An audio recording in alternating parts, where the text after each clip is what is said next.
Hey everybody, this is iLad and we're back for another episode of Planet Zoo. So in our last video, we created this lovely little flamingo habitat. Just thought I'd check on my birds here for a second. Looking very picturesque down there, little fellas. Yeah. Now, off camera, after I finished the habitat, I started working on some pretty big additions just outside the enclosure here. Specifically, a train to bring guests to the zoo, and an entrance area right over here. Mostly I want to show off the train. This, of course, is built with the tour buses. I basically covered them in enough bull crap to look like reasonably believable train cars, I hope. Yeah, the engine's not done yet, so I'm not going to show you that.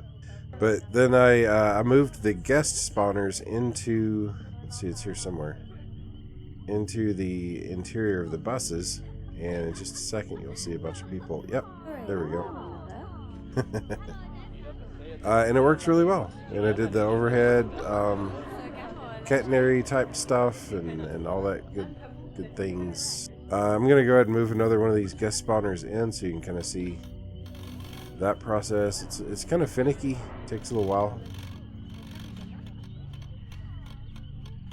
It can actually spawn while you're moving it, as you just saw. So that's a thing.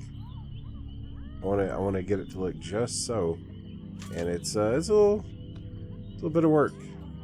And there we go. So very quickly, I'm sure we'll have more guests arriving here at the spawner, stepping off the train to enjoy the zoo. There we go.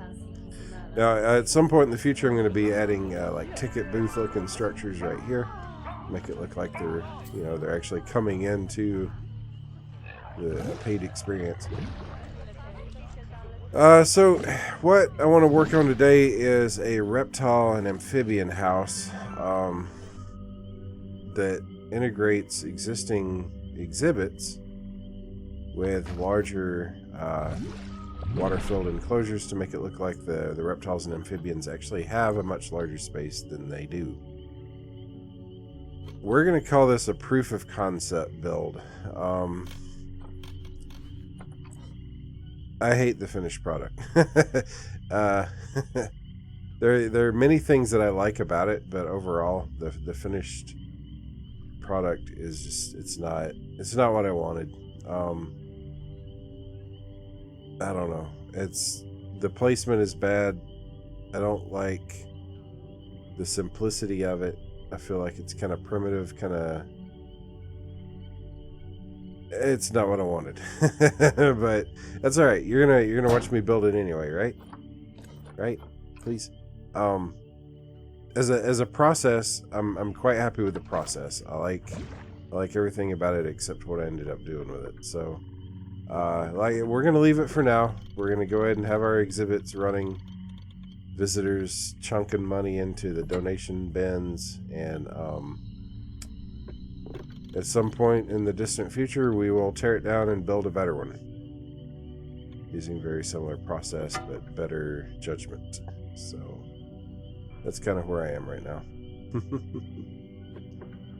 The fact that I disliked the final build is one of the smaller reasons, if I'm being honest, why it has taken me so long to get this video out. I know it's been like over a month since the flamingo video. I've had a lot of stuff going on, mostly sickness. I was unable to record anything that sounded listenable for a long dang time, whether because of coughing or whatever other reason. And now I'm finally able to sort of rasp out a little bit of narration again. So here we are. But I was demotivated to work on it partly because I didn't really. I was less proud of the final build than I wanted to be. And also the actual audio of the recording while I was working on all this, I got horribly messed up. So I ended up deleting all this. And I'm obviously adding in the narration after the fact, which is something I really hate doing. It's extra work. It's kind of awkward. It's not really my normal workflow. I know lots of YouTubers do a great job of doing that on the regular basis, but it's not really what I like. So yeah, I'm sorry that it's been so long. I hope the next Planet Zoo video will be out much sooner, not after like a month plus. But thank you guys for sticking with me and coming back to check this out.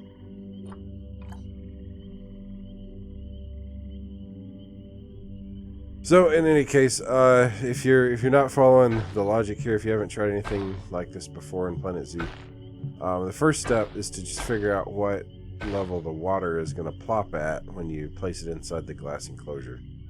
And you have to match the height of the exhibits to, or the height of the water level in the exhibits to the height of the water level in the enclosure. Then you get to wrestle with making paths, which is certainly no fun whatsoever. As always, the pathing system in Planet Zoo ends up being one of the worst and most frustrating things to work with. But as always, a little persistence, imagination, and caffeine goes a long way toward actually making it work out right. One of the bigger challenges in trying to make the habitat look continuous from the exhibit into the habitat enclosure is just getting textures and things to work out right. So like you're gonna see stones that they're not exact analogs of in like placeable scenery, like stones inside the habitat, or sorry, the exhibit. Yes, the exhibit tank. So it's fun trying to match those up. The ground inside the habitat is going to be a little bit different from the ground out in the habitat area. Yeah, there's all kinds of considerations like that. But by overlapping and sort of blending and not just like stopping everything cold at the glass pane, you can sort of make a reasonable transition usually in between.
There are all kinds of ways to disguise the seams between the habitat and the exhibit. Nothing ever comes out perfect, but you know, like the glass panes are always going to be visible. But with a little ingenuity, you can keep that down to a minimum and get a pretty satisfactory result. Actually, I've done this once before in just a breeding franchise zoo that I had going on to earn myself some conservation credits, but I wanted to do it at a larger scale, and of course I wanted to do it on camera so that y'all could see how to do it. One of the innovations that I'm probably the most proud of here is keeping the lighting consistent from the exhibit into the habitat area.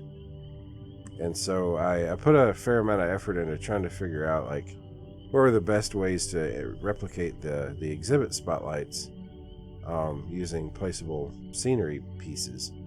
And this is kind of what I came up with here.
And then, of course, we just need a decent roof over the whole thing. And, you know, there's a certain amount of effort to make that work out right. But eventually we got there.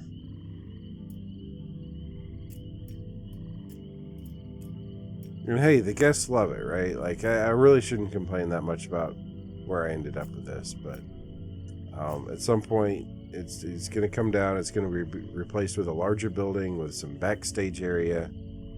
The backstage hopefully will serve multiple purposes and be like backstage for adjacent habitats as well. And, you know, I don't know. There's more that I should have done with this. And then the location of it just isn't. I was impatient and I sort of crammed it in a place that it's not really going to work out for me long term, I don't think. So, you know, it is what it is. I'm here, I'm showing it off. I didn't delete it, you know, like, I guess I don't hate it bad enough to hide it, but there will be a better 2.0. So what do you think? Like, am I justified in hating it so much, or do you think I'm being too hard on myself and I should really give myself more credit? Let me down in the comments. Also, please post suggestions for what you'd like to see done with 2.0, and although it's likely to be a long time before I attempt that, I'd love to sort of have some ideas to work with, and just know that you guys are there for me and offering me some advice on how to do better. But hey, thank you so much for watching. I really appreciate it. Hopefully you enjoyed this video well enough to hit the like button if you haven't already. Possibly even the subscribe button for those of you who are here but haven't really committed to watching more of my stuff yet. Greatly appreciate it. Thank you so much. And I really hope to see you back for the next one. Y'all take care. Bye-bye. Oh, and I can't really do that much of a critter cam because you know how the exhibit animals are, like in the small exhibits at least. They just sit there. Like, you look at them for 5 seconds and you're bored and move on. So we'll get back to a real critter cam next time. Anyway, thank y'all. Bye-bye.